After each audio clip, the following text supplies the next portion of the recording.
Mais d'abord, cet accident de montagne au fond de la vallée de la Punaru. Un chasseur a été retrouvé sans vie dans une crevasse. L'homme faisait partie d'un groupe parti en début de semaine vers le refuge Rata.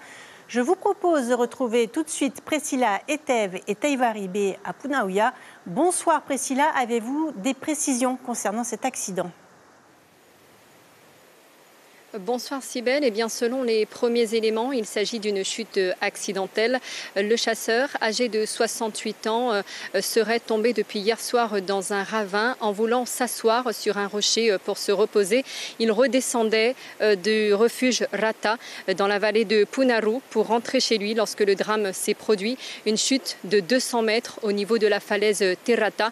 Et ce sont ses amis qui, en rentrant cet après-midi aux alentours de 15 h, qui font la macabre découverte. Ils aperçoivent son bandana et son fusil près du rocher, puis son corps sans vie en contrebas. Nelson Modeste faisait partie de ce groupe de chasseurs. Il a appris cette triste nouvelle par un des témoins. On l'écoute. Là, je viens du plateau de Tamoulé, juste là, mais j'ai eu un appel du président de la chasse, le chasseur qui s'appelle Pita Modeste, qui m'a signalé pour le corps qui a fait une chute aux montagnes, au Rata. Et il m'a informé que je dois rappeler les pompiers. C'est juste ça, les pompiers et la gendarmerie. Pas plus d'infos. Après, il m'a rappelé pour dire qu'il a trouvé le corps, il est décédé.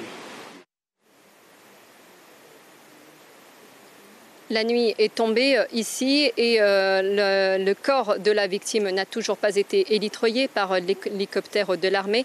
Mais les sapeurs-pompiers du GRIMP, le groupement de recherche et d'intervention en milieu périlleux, sont sur place depuis plusieurs heures. La victime était un chasseur bien connu dans le milieu et selon des témoins, il connaissait la vallée de Punaru comme sa poche.